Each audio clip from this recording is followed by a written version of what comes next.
Follow Equestria Brotherhood. Chapter 27. Remember Me. Part 1. Yeah, I said it.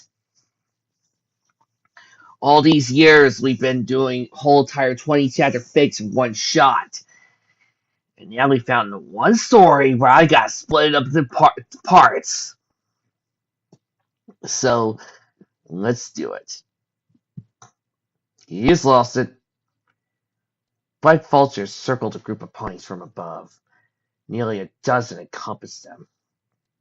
Moved down eager to feast on any dead ponies that fell behind. There was no sun in the dark sea of clouds on the sky above. Yet humid heat beat down on all the ponies. The Gatling stallions trudged on tiredly, feeling their weapons begin to grow heavy as fatigue and dehydration settled in. All the ponies felt this, except those that the group had captured and Scooter. Scooter went on about walking, giving off an energy that could only be matched by a foal happily receiving a long-awaited gift. A slight skip was in his step, and a grin reaching ear to ear that had plastered itself onto his raggedy face. Neo kept close to his brother and watched Scooter carefully from afar while they marched against the uneven terrain. Merrily, Scooter bounded towards Whopper, whose tongue was hanging dryly from his mouth as he panted. Sweat ran down the Gatling stallion's purple fur profusely, and his head hung lowly to the ground. Whopper? Scooter nudged Whopper's forelegs in. Guess what? Can you dance? No, Vowels, I can't. Whopper sneezed. Scooter went in front of him, tried backwards, still addressing him. Oh, come on. I know you can dance. Come on, dance. Whopper rolled his eyes. You're going to get rewarded, right? Bingo! Scooter cheered, going to the front of the group. And the best part is, we're almost there. Ooh, I can hardly wait for that promotion. Clapping his toes together, he closed his eyes, picturing his long-awaited fantasy finally becoming a reality. I can see it now. Dear Scooter. Ooh, I say it, he mumbled to himself. Lucy groaned, lowering her ears. Please shut up before I kill myself with a rock. Scooter glared at her. Shush you, or I'll give one of my boys over here to help you with that. Maybe I'll even kill your ears. He'll say saying, yes, do it. Head to torture, you self-centered, obnoxious ass. Scooter's merry grin faded. Stomping towards her furiously, he said, shut up. I'm not gonna get a promotion. Sure you will, pal. Lucy snickered at him sarcastically. After climbing the top of a hill, one of the stallions near the front of the group pointing out the distance. Wolves, we're here. Look. Scooter's massive grin returned, and after dashing up the hill, he said, Woo-wee, there's Liz! Home sweet home! Each stallion that guarded the group felt their spirits lift as they mustered the 1 ounce of strength they had to see their home. Some of the guards pushed Neo and the others forward urgently. A look of great relief spread across each of the Gatling stallions' faces.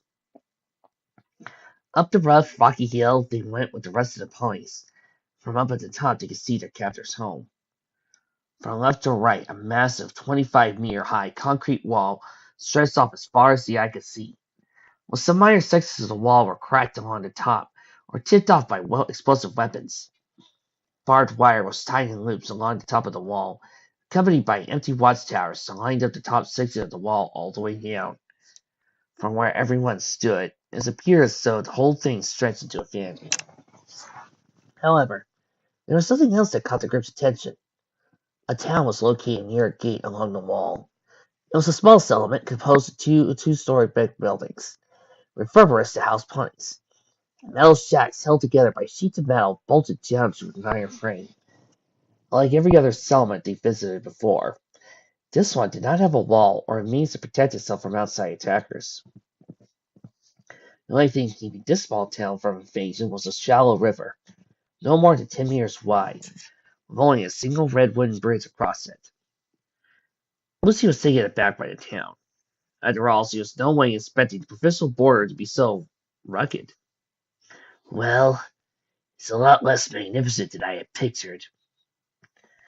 Scooter turned sharply to her, glaring at her just as fiercely as before. Well, you explained. A large case hill in the middle of nowhere? Yes, Lucy hung. Yes, I did. Quite frustrated, Scooter stopped onward without saying a nudge or to her. Let's move out, he called to his group. The sooner I get this here brought to the boss, the sooner we get out of the lords. The Gatlin stallions cheered, thinking none of their horses were received, but the food and drink they enjoyed when they arrived. Posting the group, they captured along. Every pony went down the hill towards the red bridge that crossed over the shallow river. Stepping closely to both Neo and Al, Wester cautiously checked that the Gatling ponies around him were properly distracted before turning his attention to the brothers. Listen, Wester whispered to them. I have a plan to get us out of here, but it won't work unless all of us work together. What is it? Am asked. I'll relay it to you once we're under less surveillance, Wester said, keeping an inconspicuous posture. Wester watched the guards carefully, while not turning his head towards the brothers as he spoke. I'll go tell the others I have a plan. Once we have the right moment, this should all be over. Gatling pioneered the three of them took a distracted glance at Wester's general direction. Instantly, Wester straightened himself. Remember, I have a plan. We'll get out of this. It's my objective to see this promise through. Both brothers did not reply, but nodded to confirm they understood. Wester nodded back, and went out to Lucy and Allie to inform them of his intentions. While the brothers saw Wester quietly in the most secretive way he could, relayed the idea that he formed in his mind. All gang of Gatling ponies and the prisoners approached the old wood bridge, passed along the shallow running river. Two large, green, armored stallions stood at their posts on both sides of the bridge, their dark, bloodshot eyes following the group as they crossed. The loud, hellish sounds of hooves clopping upon the warped wood of the bridge rattled as the mass of ponies crossed over. The first stallion on the right smirked at the group, exposing his sharp, blackened teeth. "Ah, Scooter! It's a fine day you got there." "Hey, really hard to need," the second guard agreed. "Still looking for that promotion?" Scooter smiled at him, flushed a faint red. "Hell yeah, son. Well, I do hope the boss likes this here high coat. I've been working real hard all month for that sweet production." "Don't get hopes too high," said the first guard. "You know how the boss feels about you, and you're begging for promotions." Nodding towards the guard, Scooter's group walked off the bridge into the main gravel-coated sea of town. A giant orange road atop of an arrow that once belonged to an old drive-in theater. Red and dirt-stained letters, Jerkytown. Tall, chain-link fences lined the outer perimeter of the settlement. Large, roughly configured metal watchtowers made of old scrap metal that wielded together.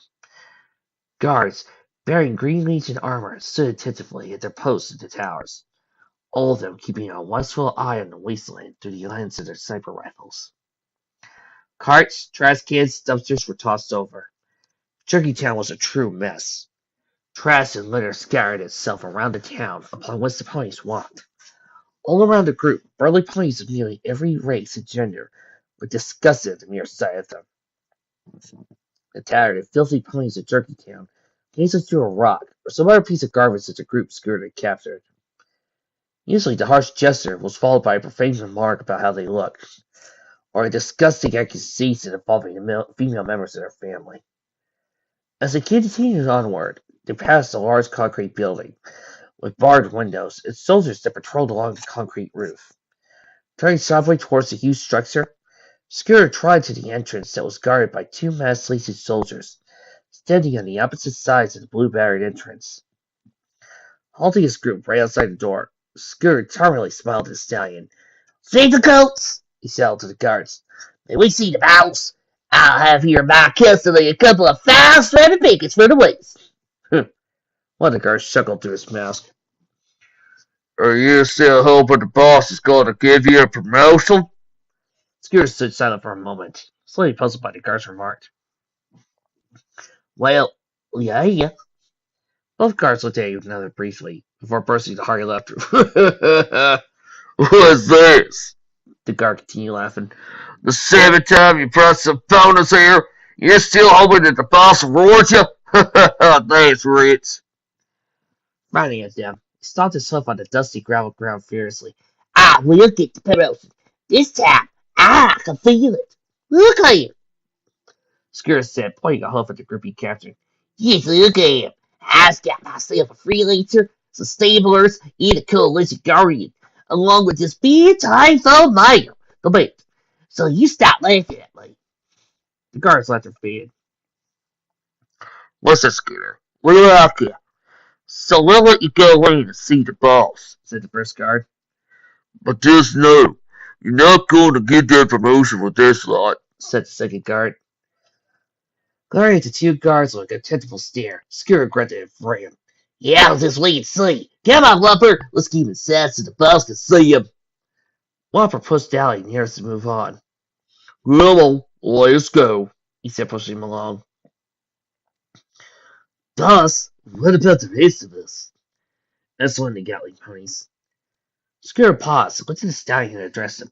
Y'all get to say a little bit. I will be loud. The two guards posted next to the old blue door to the concrete building. Opened the doors for Scooter, Whopper, and the ponies he had captured. A deep feeling of excitement blew inside Scooter as the group entered the building. Finally, the promotion he had waited for so long might actually be in his grasp. Lucy eyed Whopper angrily. Gritting her teeth, she hissed at him as he tried to push her along. Don't you fucking touch me. Despite his large size, Whopper backed off from the mare as she saw him the same furious look. Behind him, the doors closed, leaving them in a narrow, dark hallway with only Scooter and Whopper as the prisoner's guards. On both sides of the group were dozens of narrow hallways leading to old offices, storage rooms. Along the walls, Adam could faintly see the faded letters of the building's name, Ironhoof Postal Storage. Besides that single sign, there were no other clues that spoke of the building's past. This didn't bother anyone too much, though. The only thing that mattered was what would become of them once they passed through the double doors at the end. Lester found that this, of all times, might be the best moment to strike. To free them. But where would they go? Down the halls there were no exits, and the entrance would only greet them with nearly a dozen murderous Gatling ponies. Prisons, he thought. That was the key to escape. But an odd feeling of nervous anticipation rolled into further reaches of his mind. The feeling was odd. It was something he, of all ponies, hardly felt at all. Pushing the two doors at the end of the hallway open, bright light filled the eyes of every pony. As he squinted and blinked, all the ponies continued their march into the next room. Every image inside was slightly blurred and bright. But in mere moments, all of their vision returned, focusing into the crystal image of the room. The room was a long storage room with a high ceiling. Pillars of old steel acted as support beams holding the roof over a lead loft. Large black ceiling lamps hung from above, and a wide red carpet ran down the center of the room. Oddly, the room smelled of sweet pizzas, baked with cinnamon and smothered in honey. The aroma set Neil's noses ablaze, as the overly sweet smell graced his nose. Looking faintly pale, Lucy waved a hoof in front of her muzzle. What is that awful smell? She grunted nervously. No pony paid a mind to her comment as they continued on to the room. Several grin-faced ponies stood behind the steel support, staring at the group. A pony of every sex, race, and size was present in the hall. Only the appearances of the ponies' hidden faces disturbed the group as they passed by them. Each pony stood at either side of the carpet, and large black shadows on the lower parts of their eyes. Red, pulsing veins showed brightly, like the red light of the new moon, and what would normally be the whites of their eyes. All these ponies were clothed in regal, puffed, blurry pink clothing. From head to hoof, the clothes covered their fur. For the males, their shirts and leggings were tight. For females, their manes were styled fashionably. Some of their manes tied up in curled buns, and some had their manes braided back down their backs. Upon closer inspection, Adam found that each pony was wearing a tight metal collar that was attached to what looked like a small box-shaped device. Images of hearts, teddy bears, and vibrant pink flowers were painted neatly along the walls.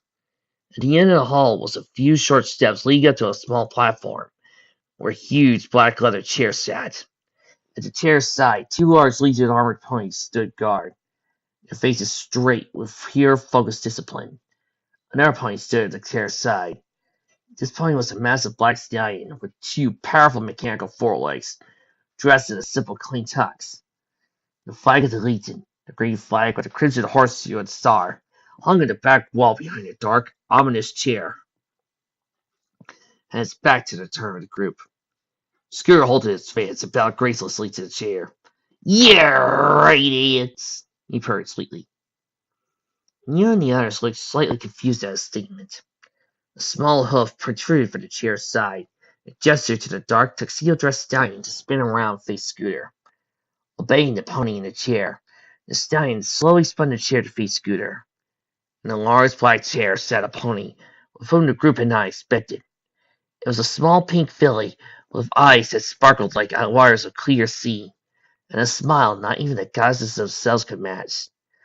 Upon her large, curly blonde mane was a shimmering red ribbon, tied neatly into a large bow. She, like many Legion officers, wore the dark-plated iron armor. However, the color was vastly different. Instead of the dark, mundane green that was standard for the Legion, her armor was a beautiful light shade of baby blue. A tiny red cape draped itself across her back. As she looked down upon Scooter, her charming smile faded. A look of awful disgust formed over the filly's face as he addressed the ragged pony. A hint of disappointment could be heard in her voice. "Oh," she groaned, "it's you. I thought I smelled your awful odor when you came inside. Well, what is it? You must have brought me something if you let the guards in." Scooter spoke to her subordinately, keeping his gaze away from her, fearing her wrath. "I'm sorry for the so unravel, you radius, but I was on patrol yesterday and—" She raised a hoof. "Don't speak so much. I can't stand your voice. Just get to the point and spare everybody's ears from having to hear your god-awful voice." Scooter chuckled nervously. "It's like I brought these slaves, you idiots. I failed them with the waste, and I thought they were good cats." Feetlot motioned for her hoof to move to the side. "Let me see them," she commanded. "Okay, how many people saw this coming?" "Oh, me! I hate smart aleck audiences." "You certainly, you're idiots." He nervously chuckled, shuffling to the side. His feeling peered at the group for a moment. Putting her hoof to her chin, she rubbed it gently, as she hummed a lullaby to herself. She thought hard about the pony Scooter had brought to her, and, with an energetic leap from her large chair, trotted down to Wester. Wester looked down at her as she stood in front of him. Was this Big Lot? He thought. A filly. How could I? But my objective was to kill. There was a symphony realization that pulsed through his armored weighted body. Her massive blue eyes sparkled tenderly at him. "He's a big one," she yawed. Big Lot rapped Wester's foreleg with her hoof, causing her faint metallic cling to echo softly. She purred. "Does the armor come off?" Lucy was about to burst into a sonic, deranged frenzy. At that moment, she felt as not even the large guards at the end of the room could stop her from tearing them apart. But she tried to keep her temper low, regardless of how passionate her anger was. Uh, Scooter stammered uncertainly. "I'm not sure, your radiance." "I want it off. I want to see what he looks like," the filly demanded sternly, stopping one of her hooves on the ground. Deep and plainly, the neatly dressed stallion, who stood stiffly by Big Lot's chair, spoke. "Miss Lot, would you like me to remove it now?" She chopped Wester's leg once more. "On second thought, don't want to break the bone on the side. Not yet, at least." The stallion nodded at her. "Farewell, Miss Lot." Big Lot elegantly trotted over to Lucy, gave her a strong, heated glare of contempt. Big Lot grinned at Lucy. "I don't like this one. She's too feisty and mean." Scooter gulped, while beads of sweat ran profusely down his brow. "Yay, you don't like her?" Lucy snarled at Philly. "Don't you dare trust me, or any of them if you value your life." Big God smiled devilishly at the furious Pegasus. "You know, I may actually have some fun with you yet. I'll keep you too." A radiant grin spread on Scooty's face. "You like her?" Yes, she'll do fine. A few days in the pit will fix that sassy attitude." Big God answered, moving uncertainly past Allie. That one I can find a use for. She did the same to Adam, who sighed quietly to himself as she felt a wave of anxiety roll off his shoulders. The hard anxiety returned as the intimidating feeling approached his older brother. That matter, unfortunately, was only made worse by the huge, intriguing stare she gave Neo. As she scanned Neo, a massive, pleased grin spread itself across her face. Hopping in the air twice, she cracked her tiny hooves together, giggling merrily. This one, I like this one. Yeah, do you? Skewer asked, smiling helpfully. Yes, him. Big God shouted as she bounced up and down, pointing at Neo. Neo felt horribly nervous. He had no clue what she wanted him for, or what it was about it she liked so much. What concerned him even more was the pink-dressed ponies were crying. This made a greater, more firm feeling of dread burrowed deep inside his chest. Why hadn't Wester acted yet? Was he still waiting for the right moment? Scooter stepped at the big lot, deferring his gaze, rubbing the back of his skinny neck restlessly. So you're radiance. I was helping. You were helping for what? Big Lot asked, turning to him, frowning slightly disgusted by his presence. Well, perhaps I could get a promotion? Scooter paused nervously. You know, see, as this is a good sign. Big Lot burst into loud laughter. You still want a promotion? The script will give you a promotion. What are you, stupid? The red coldness came over Scooter as he stood there in front of Big Lot, listening to her piercing laughter. All feelings of hopeful optimism were gone, and as an empty space filled sadness. With a dumbfounded look, he stared. I don't understand. I thought. You thought what? Just because you brought a few nice-looking slaves over to me, I'd be swayed by your cheerful, stupid charm. Ha! That's Red Skinner, even for you.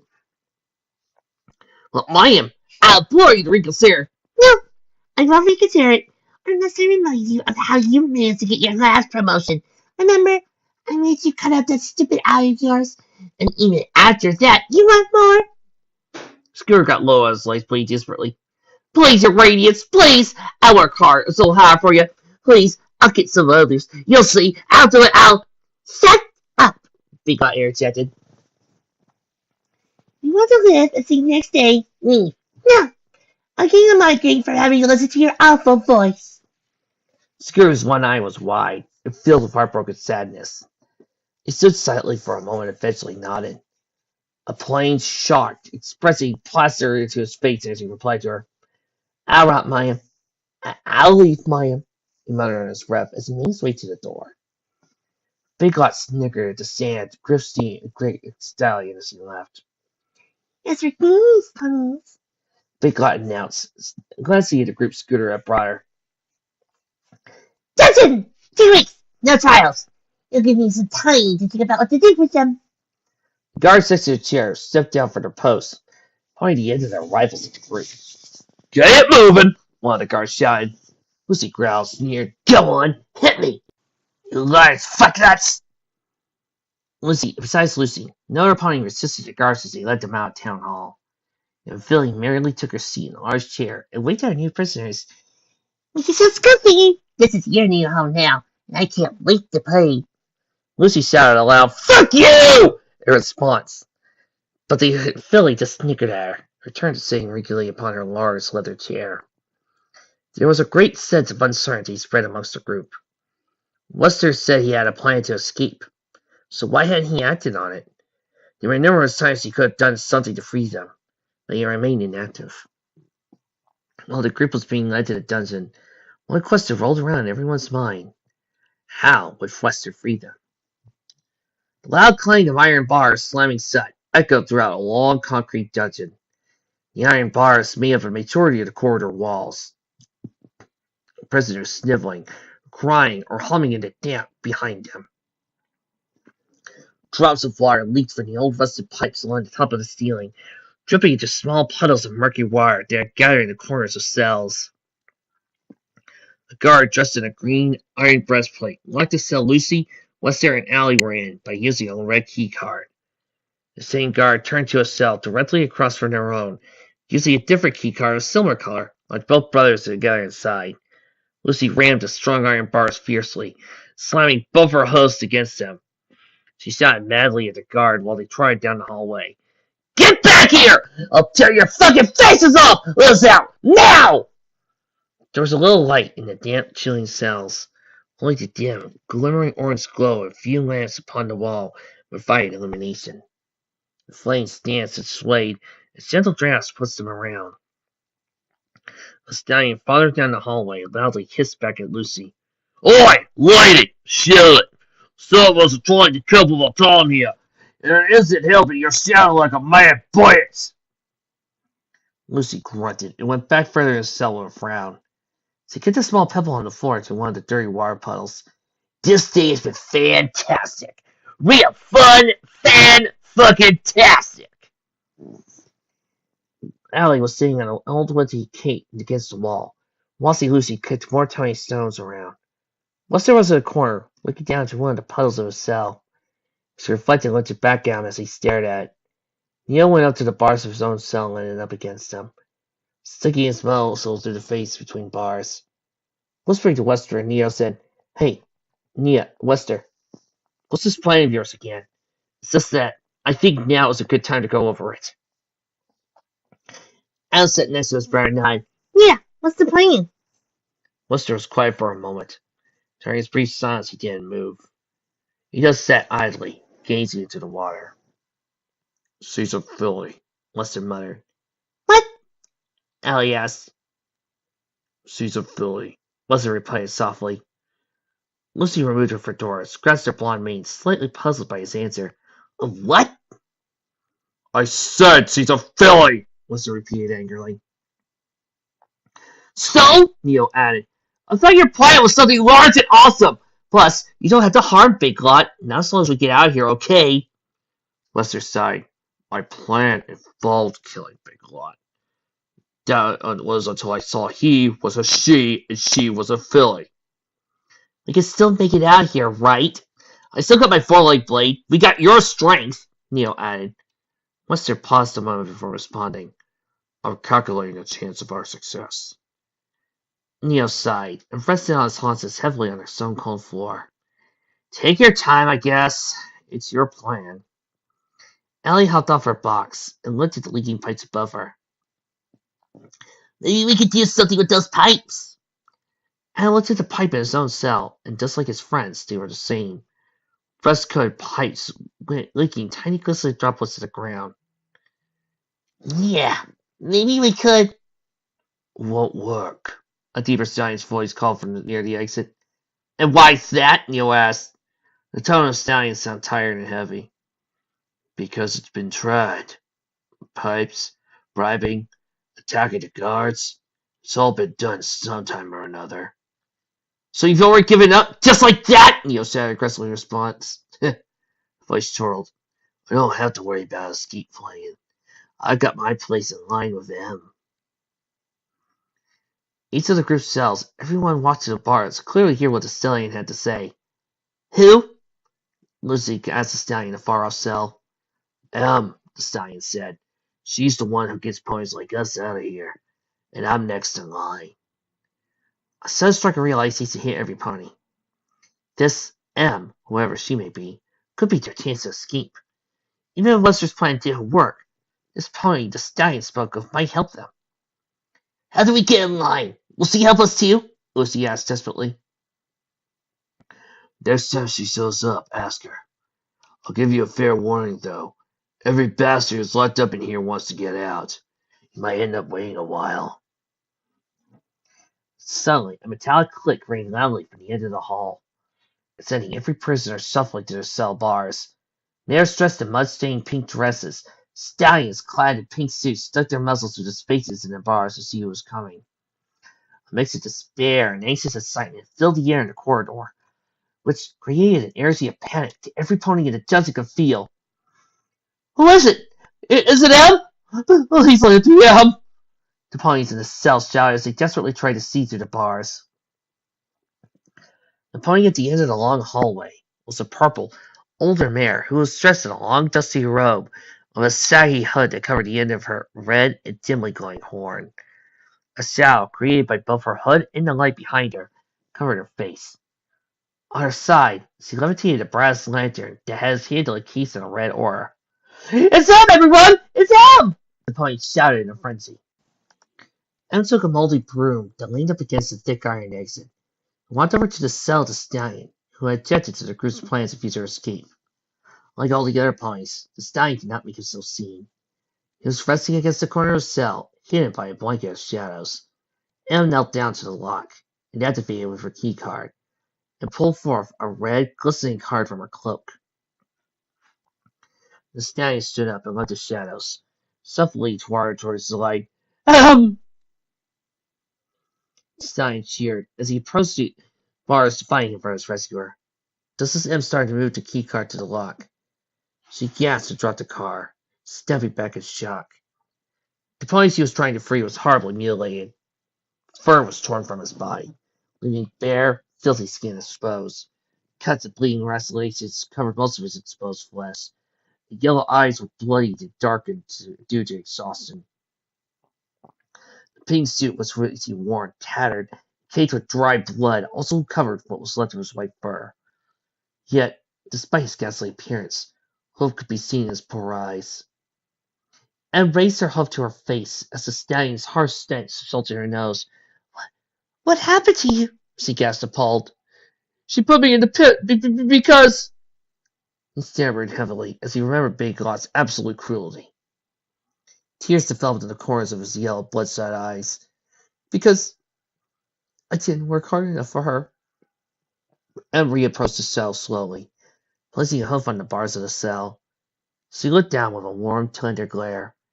Don't you worry. I'll get you out of here. She cooed to him with a hopeful, angelically soothing voice.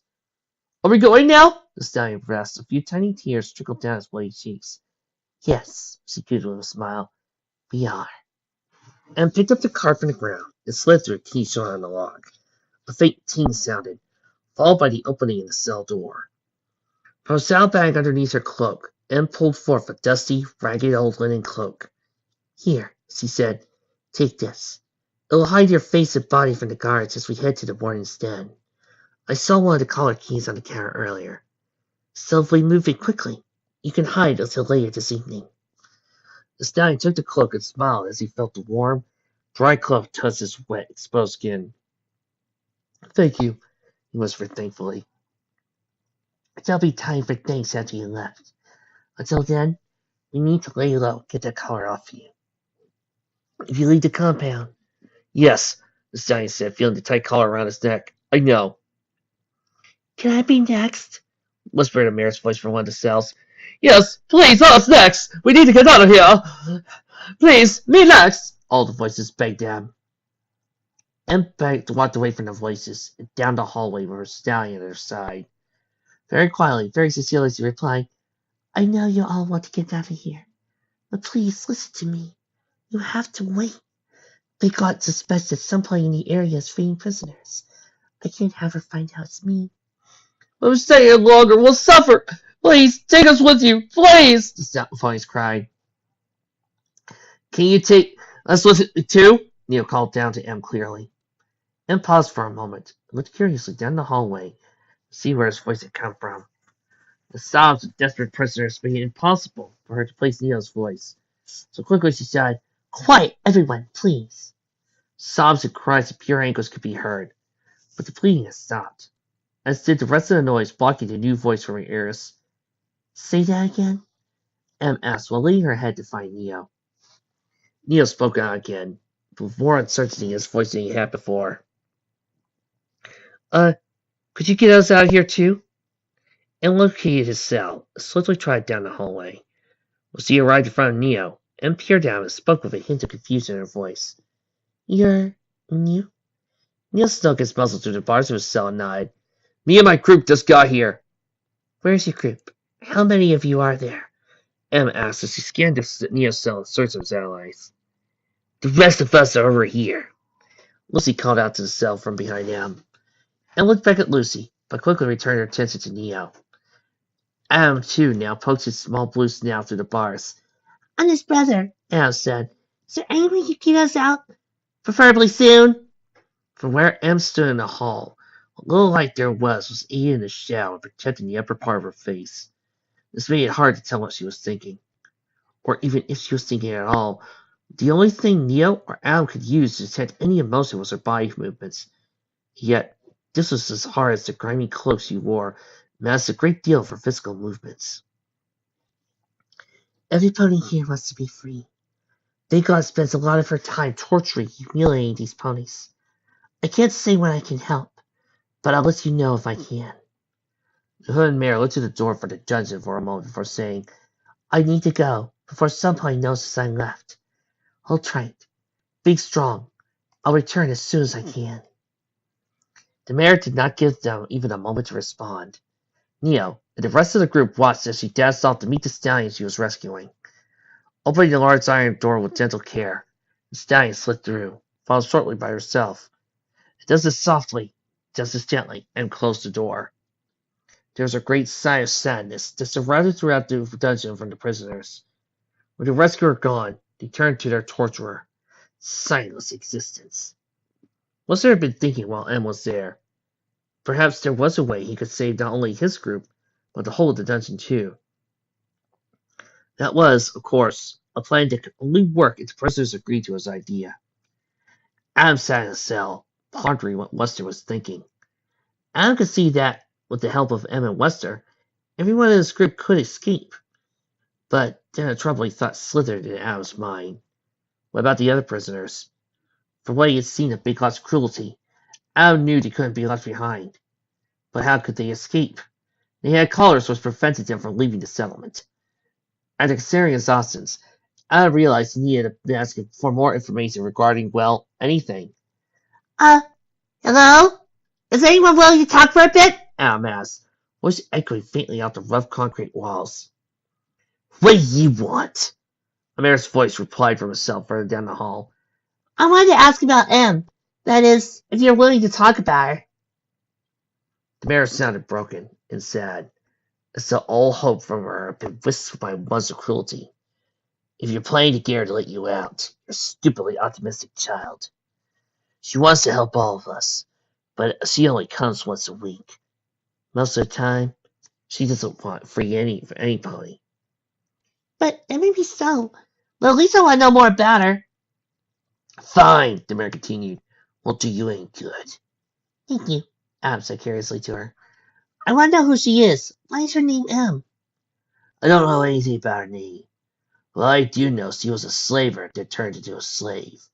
Not by Big Lot, but by some greasy slaver that betrayed her and used her for, the mayor paused briefly, comfort. Is there anything else you know about her? What's her role here? I see her climb out rooms sometimes. She feeds the guards too. Besides that, her life here is a mystery to us. Though she's an angel, the only pony that even tries to help us out. Lester inserted himself into the conversation. You said she comes by every week, correct?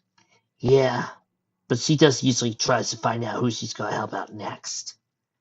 How long until you say we have, until she decides to do something with us? Lester added, after seeing her take a special interest in you guys, she may have already decided. Why? Did she say something special to you anyways? Before anyone can answer that, they didn't know. A nameless mayor asked another question, this time less with fear. Did Big Lot single anyone out in your group? Neil answered, she did to me. She started jumping around saying she liked me the most. There was a pause as the mayor sighed mournfully. I'm so sorry for you. Neil felt cold fear pour through his veins. What does that mean? Am I going to die or something? No, the voice said. It means she's going to turn you into one of her toys. She'll dress you up in those clothes she likes and plays a game with you. Well, the games are always different. She's going to make you do horrible, horrible things. If you're lucky, she might force you to be another slave until his head's nothing but mush.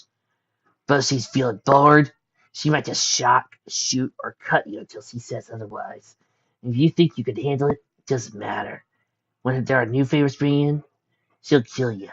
We're all expendable here, just like toys. Fuddling down to his haunches, Neil stared at the ground, wide-eyed and shocked. What? He sputtered in disbelief. We need to get out of here, soon! We'll take all of you with us when we do, Adam said his voice. Is it possible to disable the locks, or get the card to unlock each cell? Lester added. You could hear the mayor sigh. Each of the locks has a special card that goes to each cell. You wouldn't believe how hard it is to get them. I'm actually surprised Anne helps us in the time she does. I hear Big Lock keeps the cards under her bed.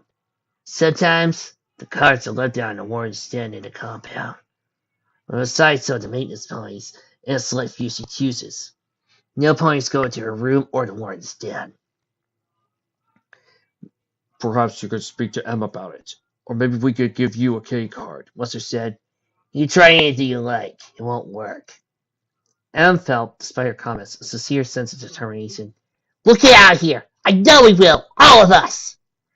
His circumfixion faded as the sound of a large iron door at the end of the hall opened, followed by the threatening sound of heavily armed hooves. Marcy turned to sit down the hallway.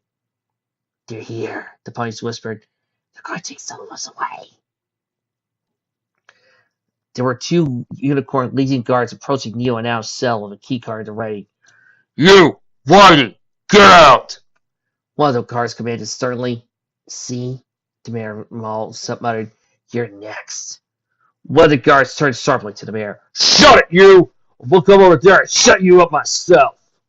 The other guards opened the brother's cell, only to be Mouse forcefully hitting his head. Don't you touch him! Adam screamed. The guard staggered back, but quickly recovered. Why, you little bastard! The guard bellowed, rubbing the side of his head. The second guard came to the cell, rifle readied. Adam stood in front of his brother, teeth gritting with his posture low to the ground as he prepared to strike. He said, Don't you come near him, or I'll get you too! Oh, shut it, you little blue fuck! The second guard barked, quickly hitting the side of Adam's head with the stock of his gun. Adam yelled and fell to the ground. Neo felt furious. Lunging at the guard, he said, Don't you fucking hurt him! Like Adam, the guard took the stock of his rifle and hit Neo firmly against the head as he tried to jump out. You shut it too, the guard commanded. Neo fell to the ground and now moaned in pain. Letting the rifle hit at his side, the second motioned his head for the first to help with Neo. Come on. Big Lot wants this one. ASAP. Let's drag him. We'll save him the trouble of having to push his sorry ass to a room. Right. The first guard replied. He slung Neo's forelegs over his shoulders and dragged him across the damp concrete floor. Adam's vision was obscured by severe pain that pounded on the side of his head, and all the other senses were dazed. Allie, Lucy, and Wester beat against the bars of their cells, the guards dragged Neo off to his fate. You sad fucks! Open the cell right now, you bastards! Open it and fight me for him! Lucy screamed. Allie shouted equally as loud at the guards who were now halfway down the hall. Let him go! Take me instead! Please don't do this! Lester ran to the back of his cell and charged at the iron bars. With every charge, he put more and more effort into breaking the bars. But the more he tried, the more he realized the bars would not break. After what seemed like an eternity for everyone in the group, guards finally reached the iron door at the end of the hallway. As they left, the door closed and a loud, metallic bang coursed through the dungeon. The ringing sound faded throughout the hall, but all of Neo's friends could still hear it. It was a sound that signaled the danger everyone was in, now an anchor for their need to escape. However, above all the other ponies, it was Adam who heard the ring most clearly. He now knew that he, and every pony was in prison, would escape from this terrible place. Cool Blue and Lamore were having a busy day. Inside a sound booth, Cool Blue sat in front of a black microphone on a cushioned velvet seat. With a pair of dark headphones perched on the top of his head, Cool Blue read the neatly written lines down the script rested in front of him. Flipping one of the many pages before him, he did his best to sound enthusiastic delivering the news. You know the news. The settlement of Macon has been fixing itself up. That's right, kids. According to our sources, they got themselves fixed up real nice. Good news doesn't end there. The citizens of Macon have decided if they all clear for traders to start coming on in. If you're a caravaner and need some extra cash, look no further. Macon is once again open for business. And now, here's one of my all-time favorite songs, Wonderful Wonderful by Johnny Mathis. A charming beat rang softly in Cool Blue's headset as two ponies, Stallion and a mare, entered his contested sound booth. Red light above the booth's exit read, music on. As a faint voice of giant maintenance sang in Cool Blue's headset. Running his headset, Cool Blue turned to meet the two ponies. Was that too fast? Sometimes I move too fast when I finish an announcement. Stallion, dressed in a pinstripe shirt and fence took and said, Nah, you did good. Though that was the last paper in the script, right? Cool Blue and two ponies stepped out of the sound booth into the busy info room. Yeah, Cool Blue replied downheartedly. That was the last page. How soon can you get the next one out? Real soon, the mayor added. Well, let's play some longer songs to give us time. Good. I'm going to get Lamore. It's her turn next, right? Yes, sir, the stallion said, trying to maneuver through the constant flows of ponies dancing about the room. During the swimming course on the other side of the info room, Cool Blue asked, do you know if anything big happened in the new script? You know, he's and sieges, coalition strikes, that sort of stuff. I heard that the Legion's been sifting more materials from the quantum mines, but beyond that, not sure what's been missing in the new script. Pinstripe Stallion answered. At his store, Cool Blue put a hoof on the door handle aside. Not really important, I guess. It's just out the news short Trish should go through. I usually don't get news Lamar reads. We know, sir. It really is dispiriting, sir, said the mayor next to the Pinstripe Stallion. Opening the door still was partially ajar. Cool Blue looked at the 2 points behind him. Anyways, I should go get her. Remember to come get me if something pops up while she's on the air. Stallion nodded. Right, sir.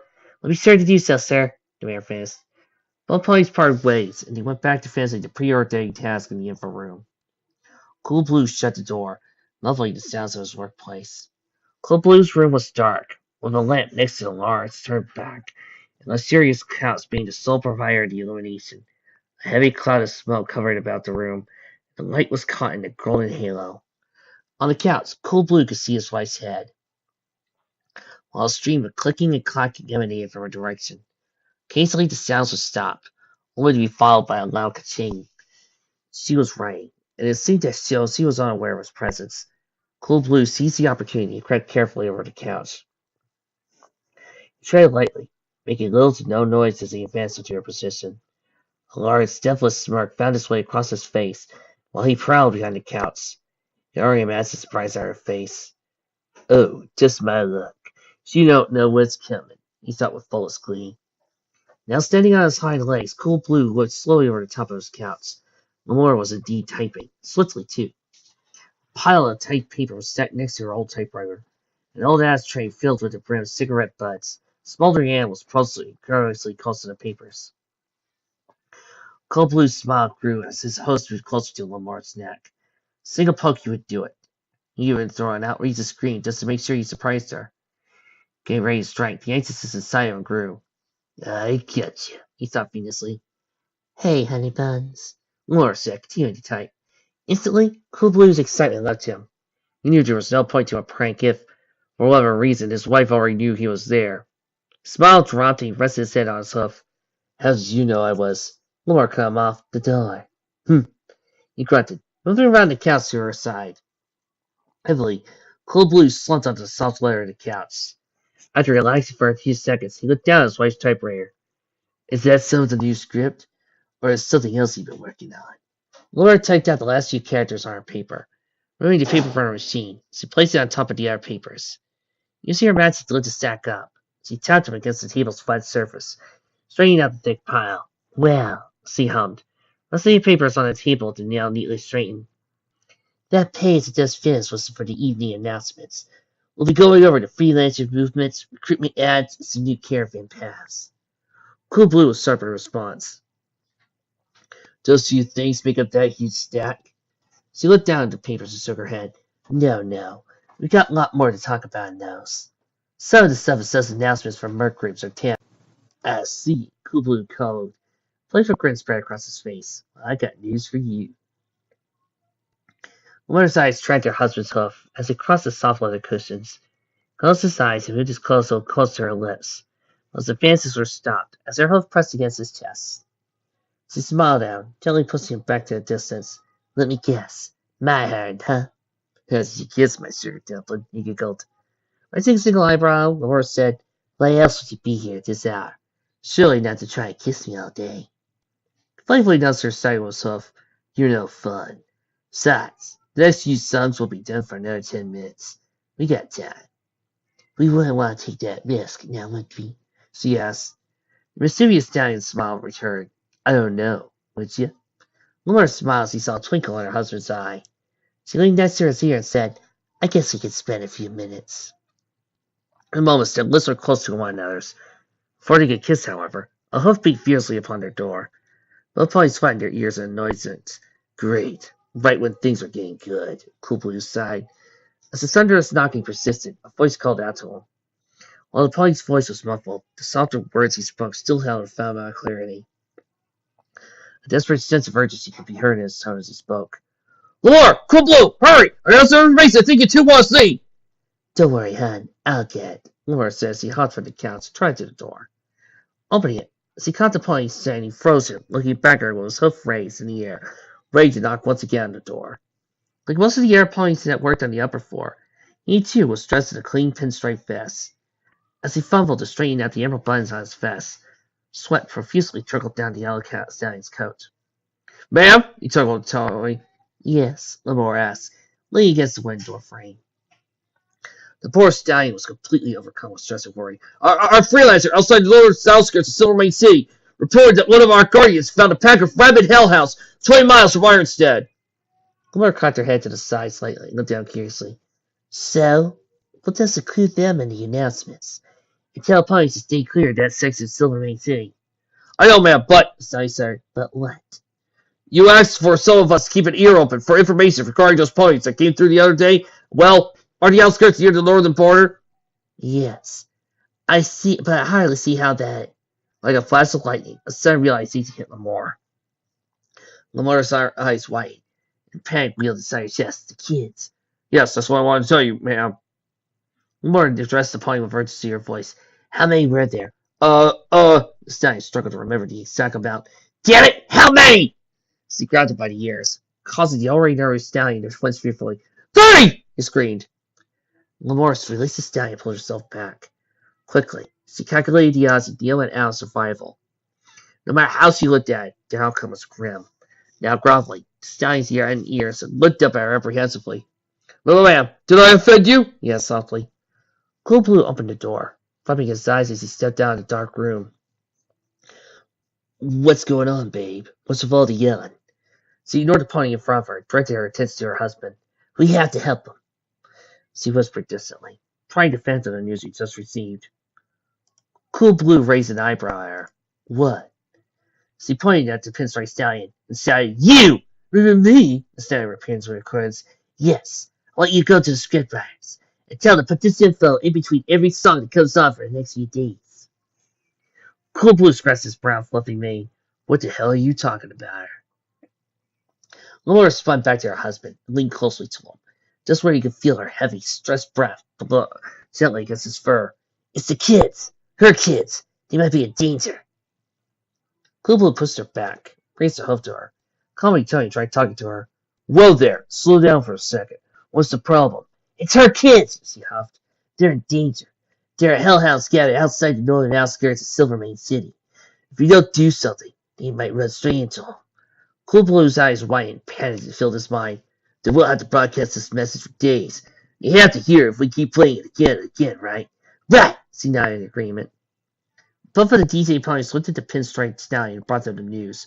Go! Lamar told him urgently. Tell them to put that in the script. If they don't, I'll add it myself. The stallion gave them a weak salute and dashed off to the scriptwriters.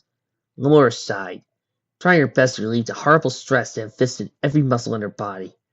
With the use of her hoof, she massaged tiny circles around the side of her head. I don't know if we should finish what we started, hon. With this stallion piling up, life here just got a lot more... She stopped speaking as Cool Blue placed one of his hoofs over her lips. It's okay. We've got time. Get ready for the next announcements. The kids are dependent on us. She gave him a big smile. You're right. Just remember, these pieces of information when you get on the air. Dirty Diamond Dollars, North Silvermane outskirts. Stay away. Can you remember that until they get in the script? Babe, he chuckled. Ain't no way. Oh, how hard I can forget it. She hugged him warmly. She felt a great burn lift from her shoulders. Thank you, hon. Club Blue put a hoof around Lamore, spoke sweetly to her. Ain't nothing, sugar cakes. A unicorn mare, accompanied by a large stack of flying papers, came running out of the room, for Cora getting Lamore's attention. Lamore, you're out of 10! Kevin! Lamore shot back. Returning gaze to her husband, Lamore kissed Cool Blue on the cheek and batted her eyes out. Remember, honey, 30 hellhounds, Lord Silverman. Outskirts, I know, babe. Cool Blue finished the sentence with a smile. Lamore left without a word. Nothing more she needed to say, not a word. Lucy and her husband knew that for a few days they would have to broadcast their message non-stop and hoped that Neo and Al could hear it in time. Cool Blue and Lamore were, without a doubt, going to have a very busy week. Distant deep voices bellowed that echoed nearly Neo's ears. Who were they? Neo wondered. There was no feeling in him. Only those few, haunting noises teasing the only senses seemed to work. He could not see a thing, nor smell and taste the air around him. Just a sound. As moments passed, the muffled sounds became voices. The voices were unclear at first, but they gradually gained tone and clarity. The more he listened, the more the voice became deep and masculine. Based on her pitch, Neo could safely assume to belong to the guards that had fetched him. Then the questions started rolling in Neo's mind. Where was he? Did his brother get hurt in the cells? Neo had many more questions, but quickly realized he didn't have a single answer. Instead, all he could do was hear what the guards' voices had to say. You hit him too hard, one of the guards argued. What did you expect me to do? Let him hit me with that metal limb he's got? The other guard countered. Well, no, not exactly. But he could have let me come unconscious. Doesn't even matter. You said it would be easier this way. Besides, he'll get the big lot one way or the other. You sure about that? You sure Big Lot won't get mad about this? She said she liked this one. Nah, she'll be fine with it. Besides, we'll just drop him off in her room. She's still in the halls, so she won't even be there when we get there. But what if she is there, though? Shut up. I'm already on edge about knocking him out, so I don't need you breathing down my neck about it. Fine, have your way. I'm just saying. Another round, another sound of something being dragged, interrupting voices. Faint horizontal glimmer appeared before Neo. Light? He thought. Was this vision finally returning? No line in sight. It's the only source of light in the whole world grew. Neo was, fortunately, correct. His vision was returning. When the sense returned, pain spread itself in his head and hind legs. The dragging sound fit perfectly with the pain in his legs. Yes, he was being dragged, like some dead animal that was being taken to the butcher. As hard as he tried, he could not move. Even though his vision was returning, it was still obscured by a thick, blurry haze. Neo peered as carefully as he could the surrounding area. It was outside. Tingling fences were on both sides of him, and above his head was a tingling ceiling. The ground upon which his legs were dragged was dirt. Dried, powdered dirt, infested with sharp, tiny rocks that dug into his skin. Neo heard a stallion scream. The stallion, who sounded no older than him, was desperately crying for mercy. Please, that's a pit! I'll make Santa Claus is setting up straight this time! Honor them, I swear! Please, just don't send me in there! From the corner of his eye, Neo saw a blurred figure, surrounded by pink armored gleaming soldiers. Shut it! A soldier shouted. There was a large circular hole in behind the pink stallion. One of the bird's soldiers pointed a rifle or a spear. Neo could not tell. That's a stallion. Go in now! Damn! That's the third one this month. One of the soldiers carrying Neo whispered. I know, sucks to be him. Neo replied with a faint tone of indifference. Before the pink stallion went into pit, Neo was striding past the dark wall. However, he could still hear the stallion's dreadful howl of fear as he went into the pit. Neo was dreadfully curious as to what evils could possibly be in the pit that make a pony so terrified of it. He wanted to think of more questions. He wanted to ponder the possible answers. Neo was growing tired. His will to ponder questions like this, to even see the world around him, began to dismiss. Great. One of the guards sighed in relief. Tell me about it. This bastard's heavy. The sounds of hose tapping against solid surface let Neo know they had finally arrived at the entrance of a building. There's her room, one of the guards said hesitantly. Let's hope she's not there. You hope she's not there. I'm not taking the blame for something you did. I'm not ending up in a pit like Pinky back there. You call yourself a soldier. Hey, I'm just looking out for my own well-being. The heavy, metallic noise that was followed by the loud grunting of metal sounded in Neo's ears. Could be a door that was opening. Was it Big Lot's door? Davis entered the stable 142 didn't sound nearly as loud. Just what did she need a door so large and heavy for? The guard's hostess were muffled as they stubbed on the soft floor. Against his legs, Neil could feel the silky, smooth texture brush tenderly against him. The pain of tiny stones biting the skin no longer tormented him. He was placed on something soft, a mattress or a pillow perhaps. Whatever it was, it felt much better to be dragged by the guards. One of the guards bid Neil farewell. "Enjoy your time with her! Or not," the other guard chuckled. "Doesn't matter to us." The hostess became distant as they left him to his fate. By the two goddesses in the heavens above, Neil prayed for his strength to return. When his strength failed, Neil started praying for just a glimpse of his new surroundings. If he could see, maybe he could find a way to escape. Eventually, time would grant him both strength and sight. But it was time that bothered him. In his current state, time seemed to pass by so quickly. Or did it move slowly? It was impossible to tell. A few light hostess approached him. The hostess stepped next to him. A familiar voice said, "Wake him up!" Ice cold water splashed into Neo. Instantly, his senses burst back to life. Neo's eyelids shot open, allowing the room's bright, blinding light to fill his gaze. As his eyes adjusted, he could see two figures that came into focus. It was Big Lot, smirking down at him from atop a black, steel-clad stallion. He held an empty bucket in his mouth. Big Lot jumped up the stallion's back. She sweetly gave him an order. "Down to minion! Be in here and put the bucket away." Back to the filly, the stallion, evidently named Minion, agreed in a low, rough, loyal voice. "Yes, Miss Nolt." The filly turned her large eyes to Neo. "You have a nice nap, did we?" Neo coughed and tried to stand. You could hardly call it a nap. His legs quaked as he tried to ignore the biting cold water that made his clothes stick to his coat. "You're silly. I'm going to have lots of fun with you," Big Lot giggled.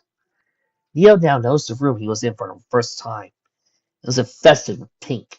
The pink occasionally being offset with different colors as white stripes down the wallpaper, or the crude red drawings of ponies bowing to what looked like a princess that were drawn at the bottom of the walls. As for furniture, there were massive, cloud-shaped pillows stacked in huge piles across the room. Only real seats were 4 chairs located in a small, circular blue table. 2 of the seats had large teddy bears sitting in them. The oddest, and by far most unsettling thing was the gigantic, red heart-shaped bed at the end of the room. The whole room made Neo sick.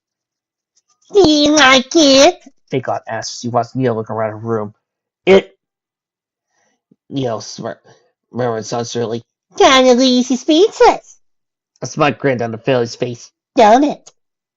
She let Neo inspect the room for a few more minutes. Not long before her paces ran thin. "Why don't we sit down? We must have questions, right?" "Yeah," Neo said, staring at her room. "Good. What does gas get over tea? Come, I'll introduce you to my guests," Big Lot announced before running to a table with teddy bears. Neo found it difficult to walk. His legs were still in pain from being dragged across the unforgiving ground of the wasteland. Staggering to the table, he noticed the entrance to Big Lot's room. As he had guessed, the door was made of thick steel. It was bolted tightly to the huge iron hinges. This made it impossible for him to escape his condition. Taking her seat at the tiled table, Big Lot motioned for Neo to sit on one of the stairs. "Sit before the tea gets cold." Neo blinked in the chair. Big Lot fit in hers perfectly. But a full-grown stallion like him, trying to sit in such a petite chair would be difficult. However, he tried anyway. His flank barely fit in the tiny seat. After a few seconds of struggling, he finally adjusted. "I'm sorry about not having any live guests right now. It looks so sad today's hall, so I sent it to the dungeon. Hopefully no food for a few days will make them more happy next time you see me." Neil looked at Big Lot with disgust.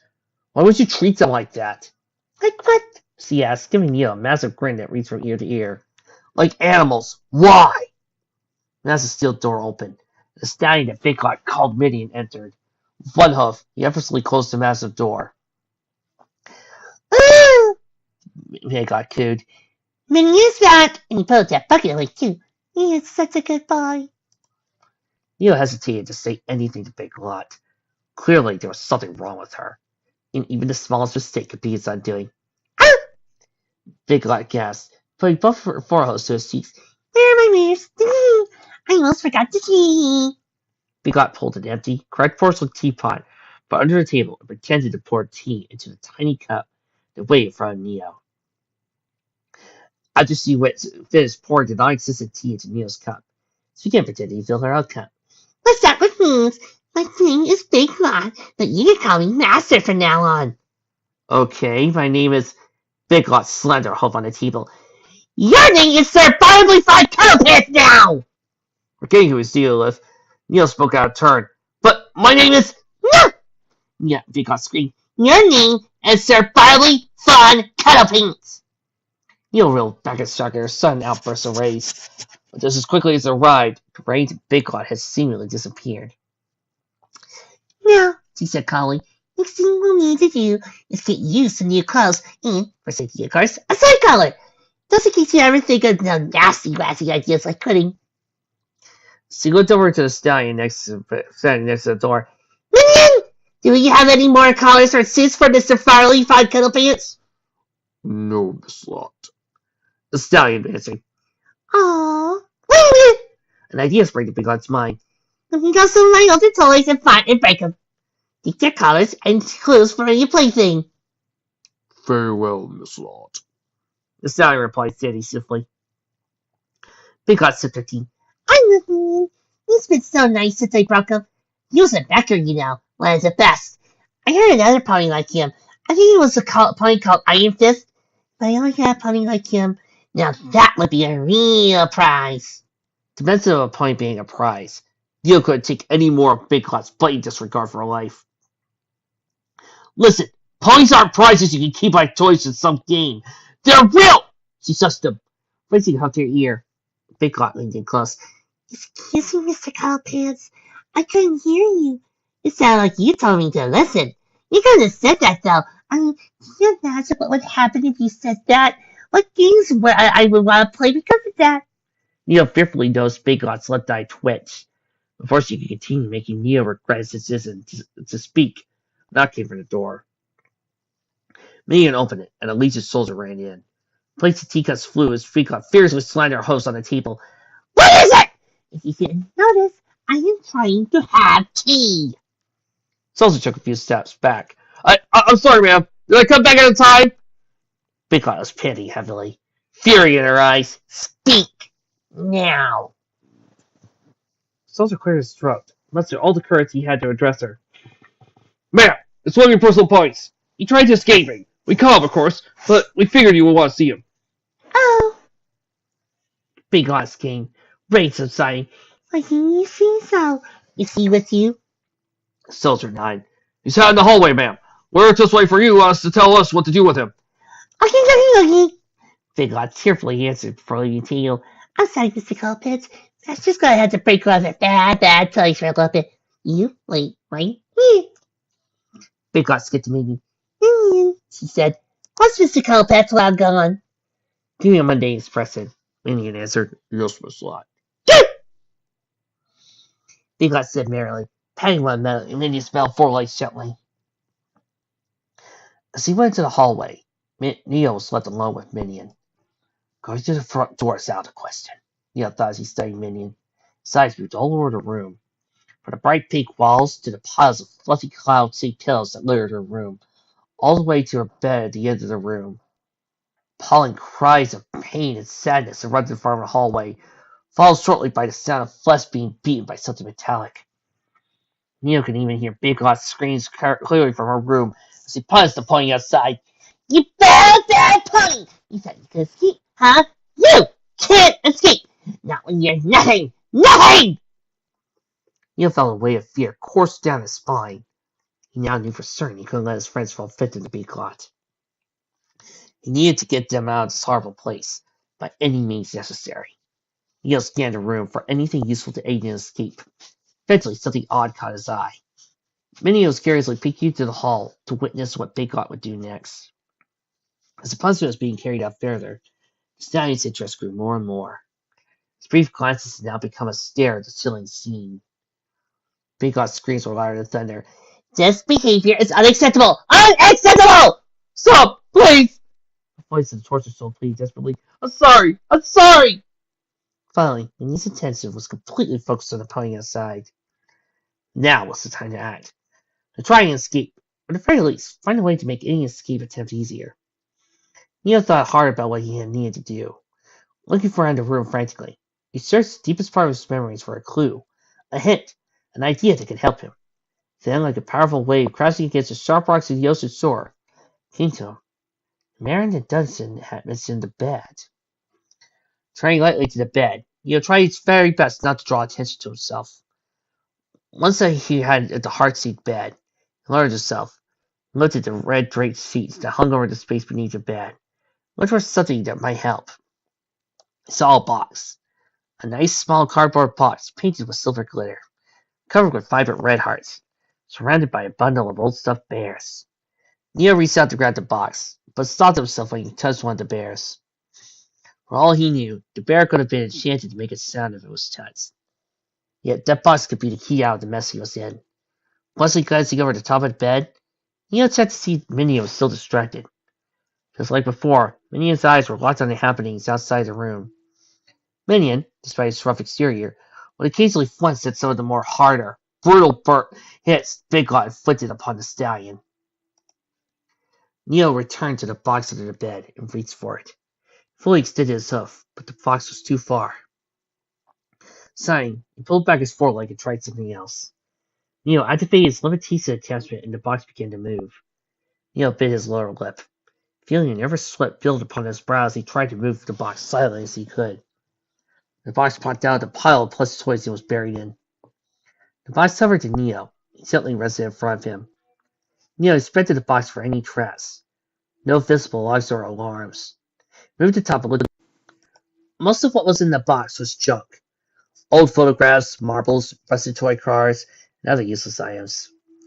There were, however, 3 small items which stood out from the rest. 3 round pieces of metal, all identical, with notches along the sides. He wasn't sure what they were or even worth taking, but his thoughts were pushed back into his mind as he heard the terrifying sound of a filly's voice. You know, Big Lot panted heavily as he finished the bean. I think you had enough. Take it to the pit. After a few days there, learn him some manners. Neo decided to not now. Take them or leave them. So he rested safely by stealing from Big Lot, or take his chances with the mysterious objects. The way the situation made his heart race, and swept profusely down the sides of his face. Taking a deep breath, he decided. Picking up 2 of the small round objects, he closed the box and put it back under his bed. The faint patter of Big Lot's tiny host emanated throughout the room. Neo slightly stepped back to the table before placing the objects in his duster pocket. Sitting down at the table, he straightened himself out, fought the most calm expression he could. Big Lot entered the room. Her mane was wild. She pumped tiredly as he walked back to the table. Neo noticed that every step Big Lot took was exhausted and slow. Thank you, Minion, for holding the door for me and for watching Miss Cuddle Pants. You're welcome, Miss Lot, Minion replied, shutting the massive metal door. Big Lot took her seat at the table and sighed relief.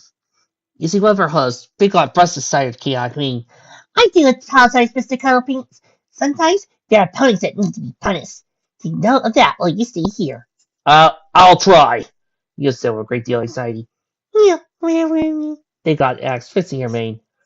Questions, I think. Oh, good. It's a quick now. The little incident took years out of me. And the only good here is a nap. Neo murmured. Wasn't exactly what to say now. All he could do was start quickly. Well, Well, Big Lot asked impatiently. Ask something I don't have all day. Neo thought of a question. He had been wondering about since he had first seen the little filly. How did you become the leader? Princess, about all this? She smiled at him mischievously, pressing her host down on the tabletop. Somebody's a little curious about his new master. Very well, I'll let you know. Just because I find you so cute. What is the mysterious origin behind Big Lot? Will Neo find his way to escape? Will the others find their way to get out? Will we actually see the kids' parents? And will I actually be able to continue doing these routine jokes to do a two-part for each individual chapter? Find out next time on Equestria Brotherhood!